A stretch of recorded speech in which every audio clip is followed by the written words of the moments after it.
I don't know why I held off on this so long, but anyway, we've got a Seestar S50 coming on the way. And what I wanted to do was go ahead and process some data I was able to find just to see exactly what I was looking for, comparing it to my multi-$1,000 scope. And when I look at the comparison of the data, wow, I am super impressed. I'm Chad, this is the Easy Astro Images channel, and we are gonna process some Seestar data today. So what we're gonna do in this video is we are gonna throw the entire full Monty, what processing I would do on any of my images with all of my other telescopes on a Seestar.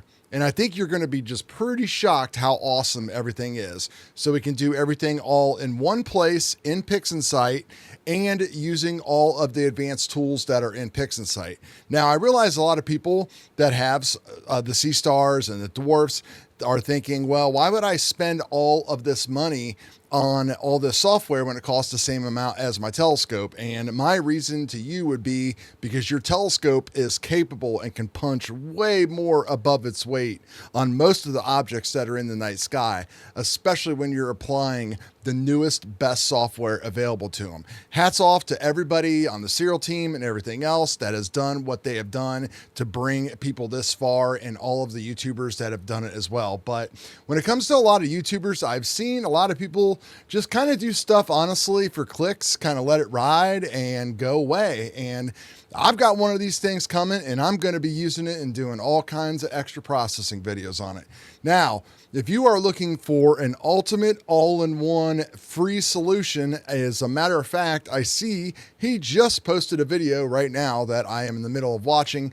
Homework for next video, go to SETI Astro YouTube channel and go to SETIastro.com. He actually is literally 20 minutes ago posted this video on processing Seestar data, and he needs our help. So he needs your help. He needs your Seestar data so that way he can help train his AI model to work within his program. So that way we have different free alternatives. So you go to his website, he's got all of his instructions on his YouTube videos on how to download and get all this stuff running. So it's Cosmic Clarity, which is his sharpening and denoising program, and then the SETI Astro suite, which basically is kind of like his own homebrewed amazing processing program that many of us have been playing with and are using. But today, since I am most familiar right now with Pixinsight, and I know a lot of you guys probably watch Pixinsight videos and think, oh man, do I really need to get that or whatever? They have 30-day trials of all the Pixinsight stuff and the RC Astro stuff, the Blur Exterminator, the Noise Exterminator, and the Star Exterminator. So try it all out. And if you're not happy, which I think you would be, then you can go that route. I'm sure by the time your 30 days is up, Frank will have all this sorted out though, and you won't even need Pixinsight. He is pretty much on that kind of a path. That's kind of a bold statement, but anyway, let's get into this stuff right now. So I'm going to go ahead and just close all of these images here. And by the way, I do have YouTube memberships. If you like what we are doing here on the channel, you can support us with a link in the description below. And a big shout out to ASTRO YouTube channel, which is where I hijacked this data from. So I'm not sure how long of an integration time he had in here or whatever, but I'm sure just like with any other Astro image, the more you put into it, the better it is going to get. So let's get started here. First thing we're going to do is we're going to apply an auto stretch, screen stretch to this by hitting this little nuclear button up here. And if you're proficient with Pixinsight, this might look a little bit and sound a little bit basic to you, but I know there's probably a lot of people that are not. So that's why we are doing this. So I'm not used to seeing images this way. So what I'm going to do is I'm going to go and click on process and all processes. And then I am going to go and find fast rotation. And that is going to bring up a little box here. And I want to just rotate this data 90 degrees counterclockwise. So in Pixinsight, we do a lot of things with these little triangles and squares here. So what you're going to do is you're going to drag this triangle onto your image and it is going to rotate it just like that. And now we are all done. So now we can kind of zoom in and we can grab the corners here and make things look a little bit different and better for us. And if we want to zoom in and take a look at the image, you know, we can obviously see that we've got a lot of like star aperture issues going on just with the sensors, and just, you know, it's just pretty much going to be Seestar data, but there's no problem. We can go ahead and fix a lot of that. So the first thing that we do in a lot of our images is we go ahead and crop them. That's pretty much what you're going to see in a lot of stuff. So I'm going to go to process, all processes, and I'm going to find the dynamic crop tool, which is right here. And then what you want to do is go ahead and press this little button here, which will link the crop tool. And then you can just pull in your edges to get rid of all the bad stuff that you have in there. And however you really want to format it for yourself. Like, I don't like to leave, you know, like halves of stars and stuff like that kind of hanging out there. So, you know, we have stars on the edges. Just kind of make what you think will work good for you. So I like this, and that is what we're going to go with. Next thing we're going to do is we are going to take care of our background. We've got a lot of different ways to do it in Pixinsight. You can use Graxpert. We've got Graxpert built into Pixinsight. We also have Frank's SETI Astro's free dynamic background extraction tool that he has, and Pixinsight has its own stuff. Now, I think for just to demonstrate everybody that are a little bit familiar with the process, what we'll do is just go ahead and use Graxpert, and Graxpert can be installed as a script alongside to run inside of Pixinsight. It looks a little bit simpler. There's not a whole lot going on to it, and this is just the actual gradient removal part. They've got extra stuff that are built in there as well, and you've got your options here to replace the target view, which is to just basically give you a new image, or show the background model. We're just going to replace the target view, and we are going to click on the little checkbox here, and now we have our gradient removed completely, and everything is looking good. So now let's get into a little bit some of the advanced type of techniques. Now, you've got many different ways to do coloring and color corrections and all that kind of stuff. A lot of people are familiar with what you would be using, such like in serial with the spectrophotometric color calibration. So you can do that here too. We can plate solve our image and get the coordinates and all that stuff, and we can do all that kind of stuff. The only thing is I'm not sure what filters were used with this, so I'm going to do it kind of an old school way that I like to do it.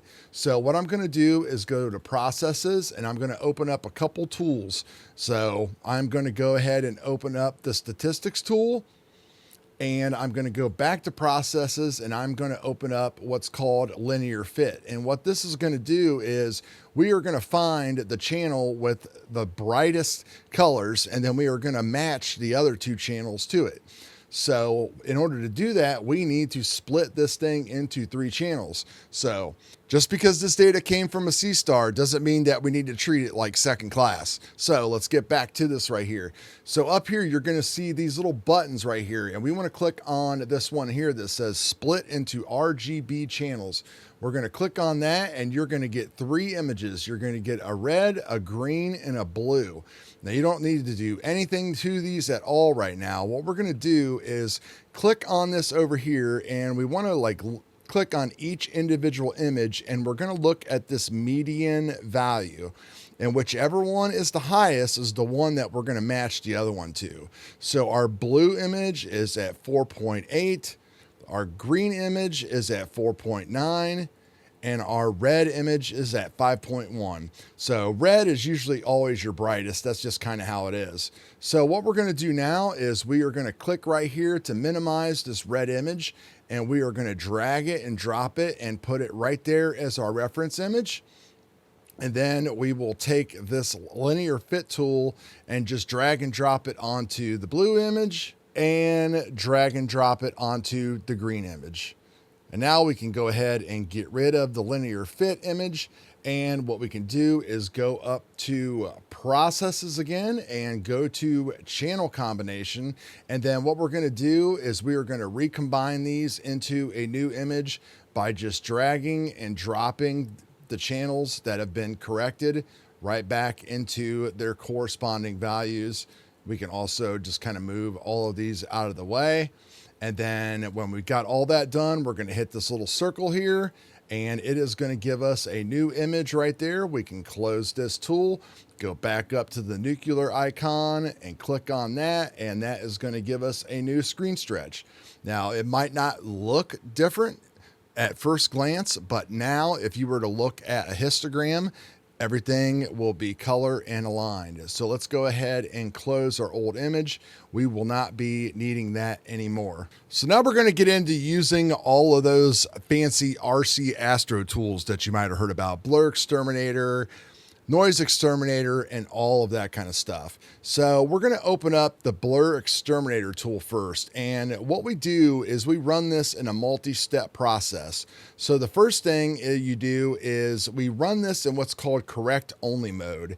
And what this does is it does some very minor corrections to any of the optical issues that you might have inside of your actual telescope, between like your camera and all that stuff.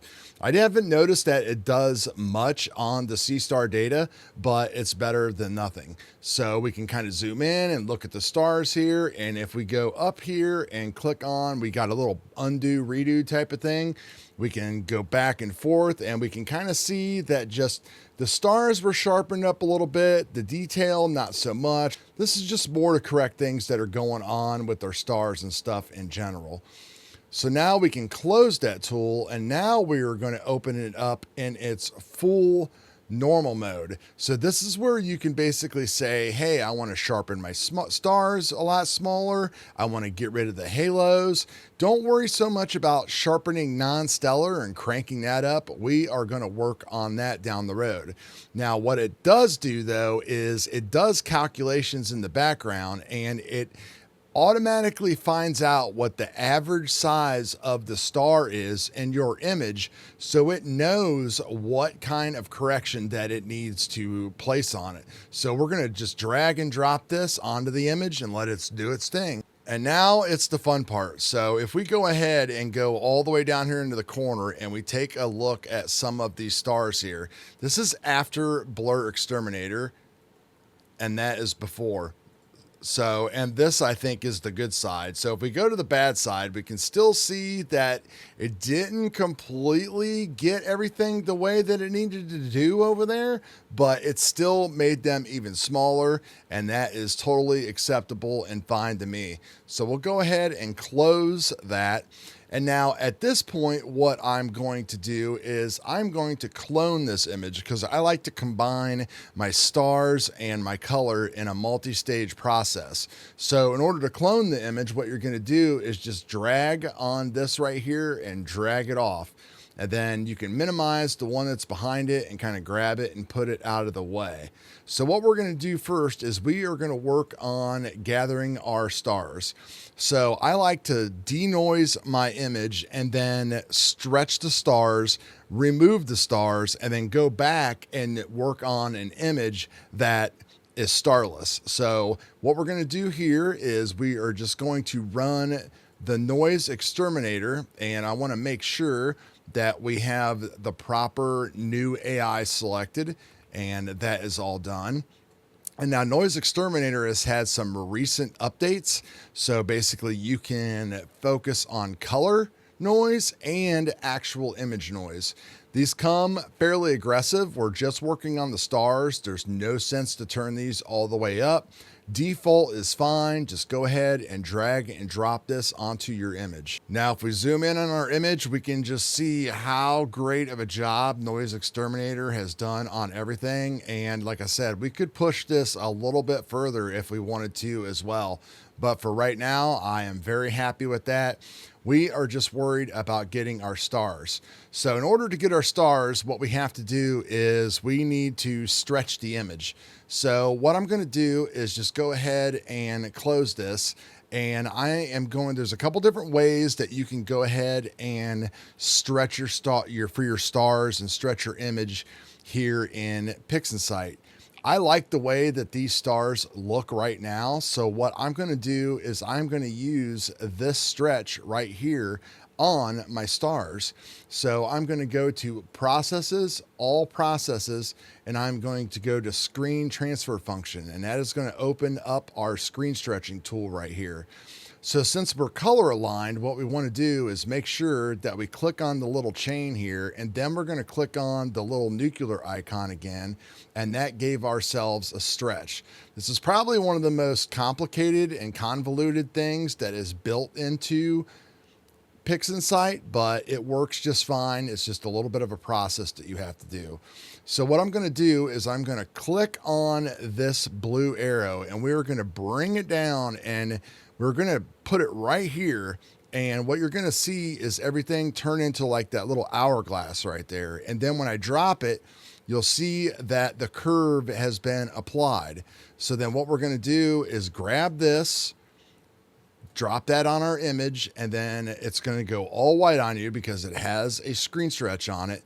We'll just go up here, and you can either cancel the screen stretch there, or you can cancel it right here, one or the other. So we got rid of that, and now we have our completely stretched star and starless image all in one. But what I want is these stars. So what I'm going to do is I'm going to go ahead and use the Star Exterminator. And this is a great program. And what we're going to be doing is we're going to click on Generate Star Image, and we are going to click on Unscreen, so that way we can screen them back in, which is a more technical way of saying that we are going to take stars from a stretched image and apply them to another stretched image. So all we got to do is drag and drop. Now we have our stars. We can go ahead and close that. We can get rid of this old image because we're going to work on one of the other ones. And now we have our stars that's going on here. So right off the bat, I've noticed with the Seestar that the coloring on the stars is kind of weak. So I'm going to grab what's called the SCNR tool, which is Selective Color Noise Reduction. And this is like your remove a green tool. So you can actually change it to any color, but we're going to use just the green right now. And we're going to drag and drop that on the image. And now our stars, as you can see, have went from more of a teal aqua to more of a blue. And then we'll go ahead and close that. Now what I'm going to also do is I'm going to go to Processes, and I'm going to go down to Curves Transformation, and I'm going to click on this little circle here. This is your real-time preview button, and it's going to open up a larger window. Inside the Curves Transformation, this is where we can do all of the fun stuff on our images. We can make the stars dimmer, we can make them brighter, we can do all kinds of stuff after the stretch. So if you click on this little icon down here, that is going to reset them. What I want to do to this image is I'm going to click on the S right here, which stands for saturation. And I'm going to just start raising this and then clicking the little square down here, and that is going to apply more saturation. And each time you do that, it's going to leave this same amount on there. So I could hit this square again, and it adds a little bit more color. I could hit this square again, adds a little bit more color. I'm going to go back one because I think that that's a little bit too much color, and we'll go ahead and close that. And not only did it apply it to this real-time preview, but it applied it to our actual star image. So we are done with the stars for now. So what I want you to do now is to go right here and right-click on this and click on Identifier. A new window is going to pop up, and we are just going to name this Stars. And we're going to click OK, and then we can minimize the stars and get them out of the way. Now let's go back to our main image right here. So we've already done all the stuff that we needed to do up until stretching and all that stuff. But before we do any stretching or denoising on these images, I'm going to get rid of the stars because I already have stars on here. So we're going to go back to our friend Star Exterminator. We're going to uncheck the generate star image because we don't need it. And all we're going to do is drag and drop this, and it is going to get rid of the stars for us. And if you take a look at that, you can see that now we have a completely starless image. And if you found any little blemishes that are left over, Frank has an awesome little tool called the Blemish Blaster that you could go in here and go ahead and hammering those things out. But we don't need to do it right now. We got a great looking image. So we're going to close that. And then now we're going to go ahead and stretch the data. So we can stretch our data a couple different ways. Now I'm going to do a more basic way because there's a lot of data and signal out in here, but there's not as much as I would like. So this image definitely could have been ran for hours and hours later to pull out a lot more of these details. They're in there, they're just not super crisp. So I'm going to use a couple of free scripts. So I'm going to go to SETI Astro, our friend Frank, and we are going to go to his statistical stretch. And when that opens up, you're going to get a little box here. And basically what we can do is we can get a preview of what's going on, what our stretch is going to look like. We can make this bigger, and then we can make this, kind of fill up the space a little bit more by zooming in and zooming out. And then you've got a couple different settings here as far as like how far you want to push the stretch, and then do you want to apply a curves boost so it'll kind of brighten things up and give you a little bit more contrast and all that kind of stuff. And he has a button down here that says preview refresh. So right now, if we were going to stretch it this way, we can just take a look and see what it was going to look like. We can zoom out, and there is what his stretch would look like. If we want to crank the stretch up a little bit more, we can go ahead and click on and move that to 30. We can click on refresh preview again. And you can see that like we're really not getting a whole lot more of value by stretching it any more than that. Sometimes what I like to do is maybe go to like 22, 23. And then I like to like start working on the curves boost because I'm going to go into curves anyway. So I might as well just go ahead and do it here all at once. So let's take a look at this. All right. You can see how it stretched everything, but then it started working on the inside a little bit more. Let's just see what it does when we go to 20. Starting to blow out everything in there, but we can recover some of that. So let's try going to a stretch of 25 and a curves boost of 20. All right, that looks good to me. Let's go ahead and press execute, and that is going to stretch the data. And now we have a stretched image in Pixinsight all ready to go.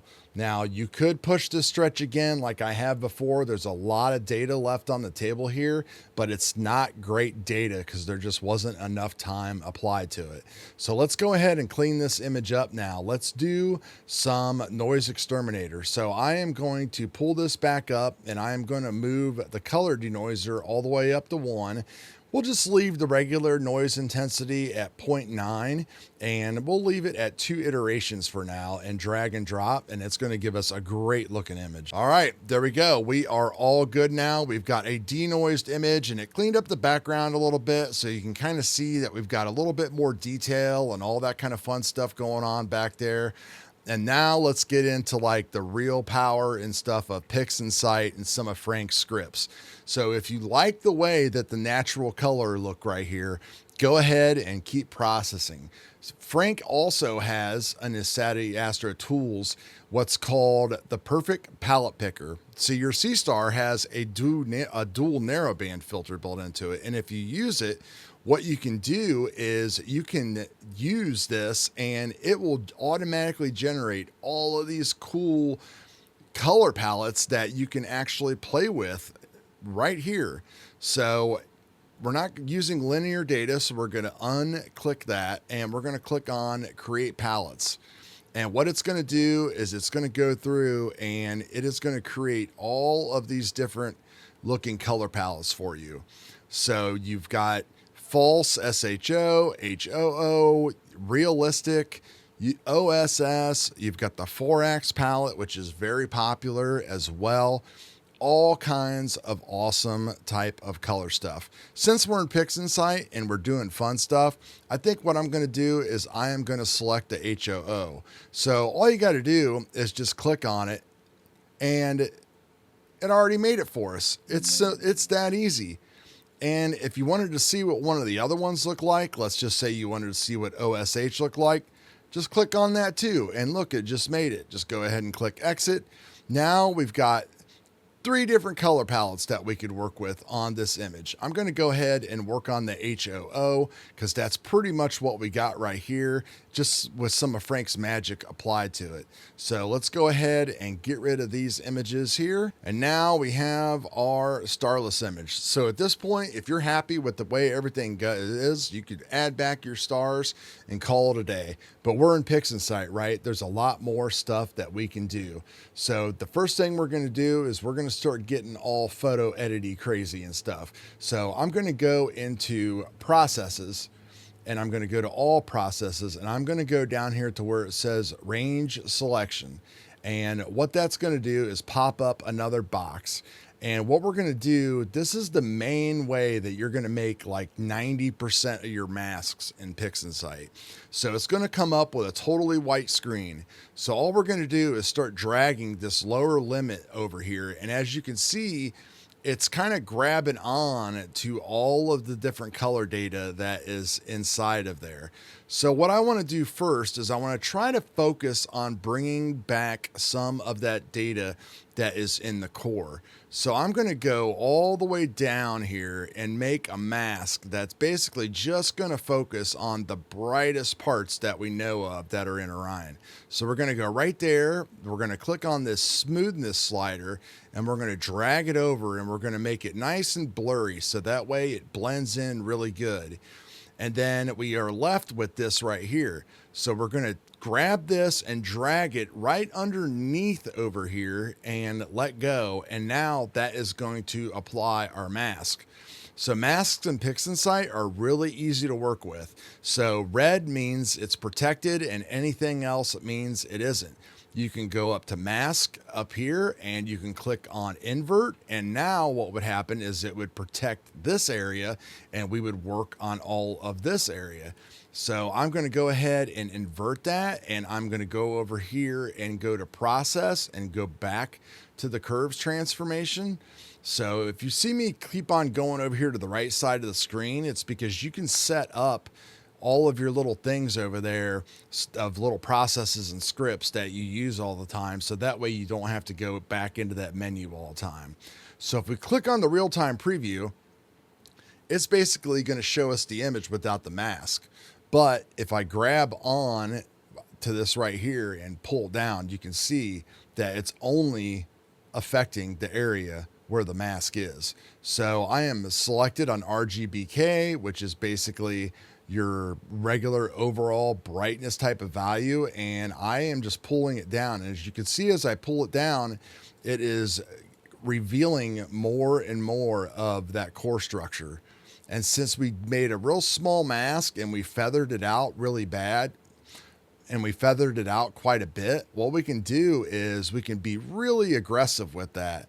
So I am just pulling it down and pulling it down, and then I'm hitting the square button here to apply it. And then I am resetting the tool by hitting the little crossbar over here over and over and over. So now you can see we might be getting to the point where we're getting this some deviation between what the actual nebula might look like and everything else. So I don't want to go that much further. I think about right there is probably good. And then we can reset the tool. And then while I'm in there, I've always noticed that if I give it some saturation boost as well, that it will even reveal more details for us while we're in there. So I'm going to do the same thing just a couple times and just be careful so that way you don't overdo everything. All right, and just like that, we have revealed our core of Orion, and of course it has done everything, and we can go ahead and go to mask, and we can remove the mask. So we have revealed all of these details in here. which is just completely amazing. So now let's start working on the rest of the image. So what we want to do again is go to processes, go to all processes, go to range selection again, and if we click on the real-time preview, it's going to give us the same thing that we already had.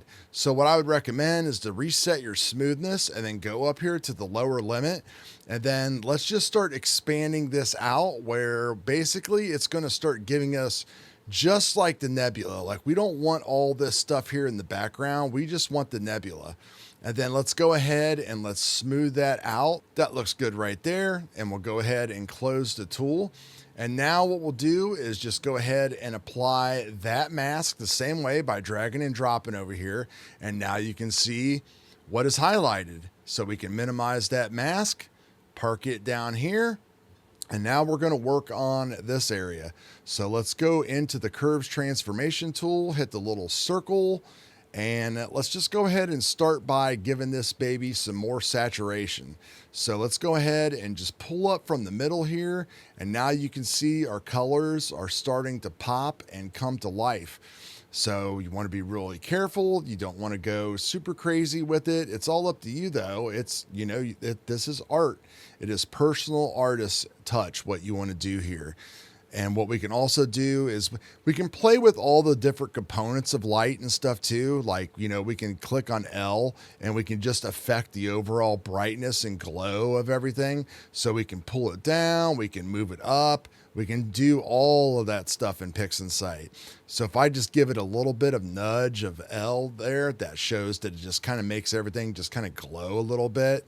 And then I can reset the tool, and then I can go into RGBK, which is going to work overall on everything.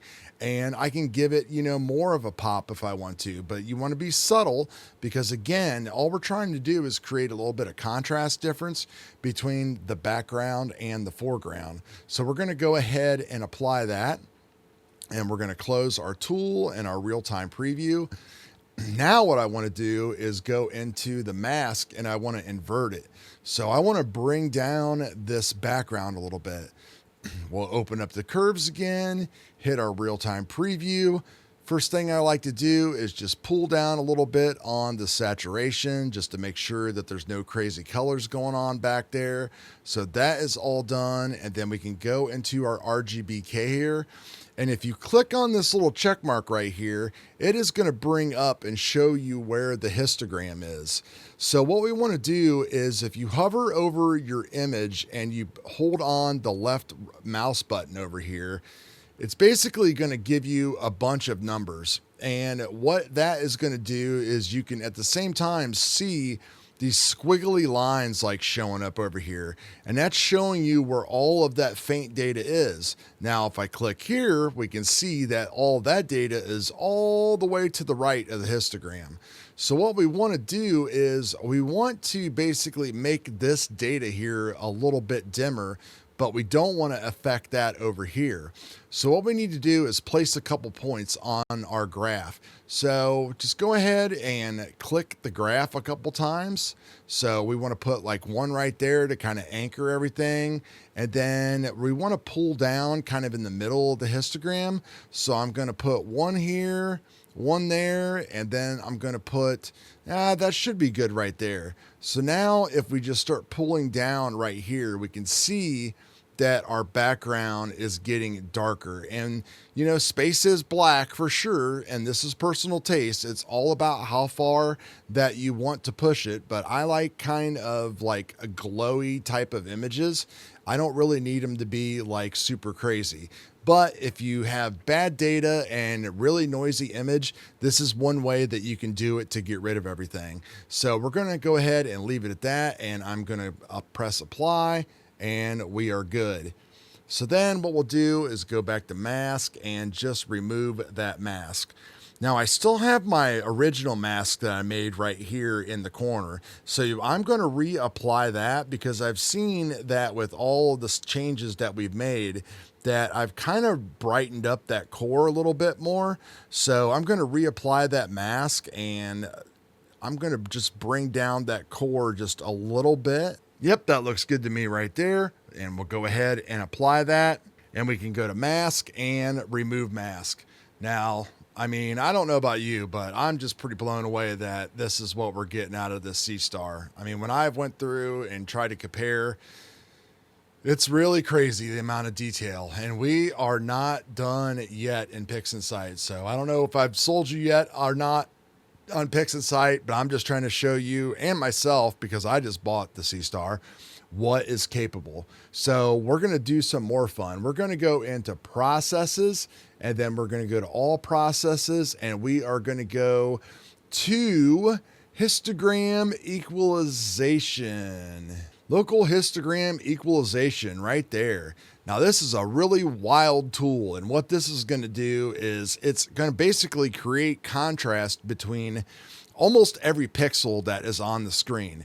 Now, I'm going to go ahead and reset the tool. When I turn it on, the image might look super crazy, which actually that doesn't look too bad.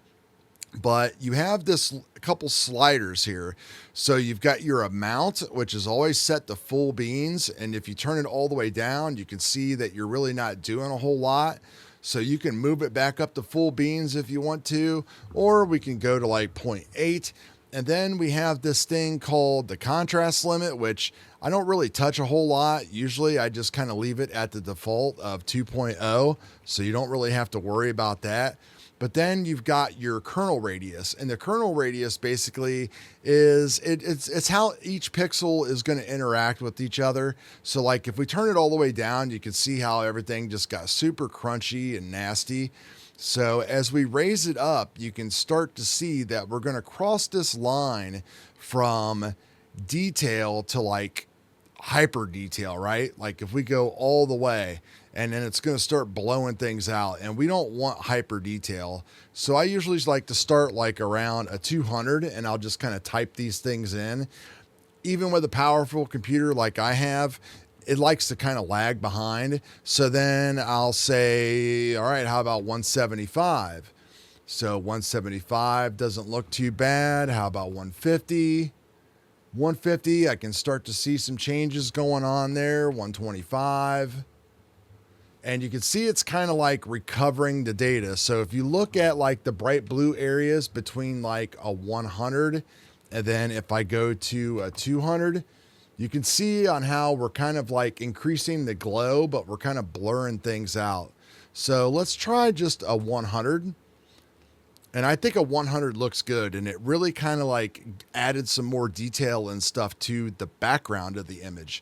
So I'm going to go ahead and I am going to apply that to my image by hitting the square, and we'll close the tool and close that. And here is our starless image so far that we're working on.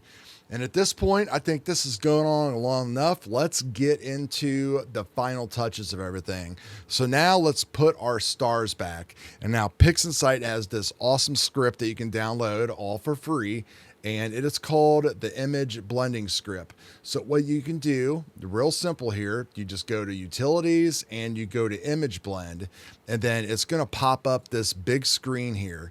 And what you do is you select your base image, which this is called Final HOO, and it's going to drop that on there. And then down here, this image is going to be stars, and then it's going to put our stars back on there. You want to make sure that you've got all kinds of different blending modes here. This is used to like basically just make layers of images and apply everything over and over and over. So this is pretty cool. Before I run this though, I want to show you another advanced technique that you can do that you might want to do on your images. So let me go ahead and close this tool, and I want to make a copy of this. So we'll go ahead and hold that copy over there. So let's go back into the utilities and the image blend script, and let's just go ahead and run that. Now, if your stars are too bright, you also have an opacity slider here that we can turn down the opacity slider, and you can see that it is going to dim our stars, but it's dimming all of our stars, which is basically what I'm going to show you next. But if you're good with this, let me show you. Click on apply. Now we've got our full image right here. Beautiful looking image. And we can go ahead and make it bigger. And I like to show this way for the last surprise because we are not done yet. So what we're going to do now is one final round of what I call easy super sharpening using Blur Exterminator. So we are going to turn it on. If you want to make your stars smaller at this point, you could, but I'm all right with the way that the stars are. So I am going to basically take the sharpened stars and I'm going to turn it all the way off. I don't want to do anything with my halos, and I am going to take my sharpened non-stellar and I'm going to move it up maybe at about 75. Depending upon your image, you can do pretty much anything that you want below, like full beans. Full beans will make things get a little bit crazy. So let's just go ahead and drag and drop that onto our image. And this is going to do all that stuff and create even more easy sharpening for you. And that's it, we're done. And if we zoom in and we want to go back and forth between what we just did, you can see there was our image before we applied another Blur Exterminator pass, and boom, there you go. So that is Sharp Star data for you. I am just freaking blown away at what you can do. And I mean, that's just amazing. Now, Orion is a target that is bright and very easy to capture, but man, just the fact that you can get this quality of an image out of what that scope is just blows my mind. Now, I was going to show you a little special thing. So we've got our image right here, and then we also have our stars. Now, as you become more of a Pixinsight person and all this kind of stuff, people kind of like get ideas named after them. And I like to call this the Stephen Miller technique. Stephen Miller entering into space. I highly recommend his channel. Just because you own a Seestar doesn't mean that you shouldn't be watching all these kind of videos for sure, because this will teach you how to use all this stuff. So what Stephen likes to do is we're going to create a mask, and with that mask, what it's going to do is it's going to make our stars out here where there's no nebula brighter. But in here, it's kind of going to like dim those stars. There's a couple different ways to use and make the mask. What we can do is just go ahead and do what we've done before, which is using the range selection. So let's go ahead and do that. And let's reset that and open the real-time preview. And now let's just kind of like, you know, get the nebula and just kind of blur it out. And the more you blur it, the more, you know, heavy, the less it's good, aggressive it's going to be as far as like adding the stars back in. So this is something that you pretty much have to play around with, but we'll just go ahead and go with that right there. And then we will apply the mask. And then what I'm going to do is I'm actually going to change this to starless. And then we have stars. And the reason why I did that is inside of Star Exterminator, if you hover over this little icon right here and we zoom in, he gives us this little formula right here, which basically is a way for us to rescreen in our stars. And you can use the image blend, but I don't think that it works very well with masks. Using this formula works a lot better. So I'll go ahead and show you how to make that right now. All you do is just go into processes and pixel math. And once you do this, it can be saved forever. So all we're going to do is just type in exactly what that formula said. And now once you type all of that in, what you can actually do is you can drag this off to the side here, and we can actually change that. Let's just say we want to call it put stars back, and then we'll press OK. And now I can save this as part of my icon set, so I don't have to do all this all over again. So we can actually close this now, and we've got the mask on there and all that stuff. But what I want to do is I want to invert the mask, and let's just go ahead and drag and drop that and see what we get. So let's remove our mask, and now you can see that we've got stars inside of Orion here and inside of the nebula, but they are not completely like taking over the show. They've been dimmed out and everything else. Now, if you don't like doing it that way, of course, you could always do it the other way that we just did with the image blend. So that way you've got some of your stars that are going on all over the place. There's also ways you can make the mask less intense with more feathering. You can go into another process called convolution to make everything a little bit less. But, you know, to me, I mean, I just love all of it. Like, I can't believe that this came again from the Seestar telescope. So I think my favorite one is probably going to be the regular image blending one at this point, because I would normally take a little bit more time to make that mask, and there it is. And, you know, if you're not done yet and you want to keep on playing, you could take this into a program like Adobe Photoshop and use Camera Raw. You could do anything with it, but we've got great looking stars, great looking color, all kinds of sharpness and detail. What this image really needs is about another 10 to 20 hours worth of integration time, and then, man, we will be set. So I hope you guys enjoyed this little tutorial and convinced you that your Seestar 50 or 30 is an amazing telescope, and with something like Pixinsight or with Frank SETI Astro's suite that he has that has just as powerful tools built into it, go watch his video, then you will see exactly what it's capable of. I can't wait to get mine and get some of my own data to play with. It's going to be sweet. If you got some Seestar data for me to play with until then, please let me know, because I would love to scratch my itch. Thank you. Have a good day and peace.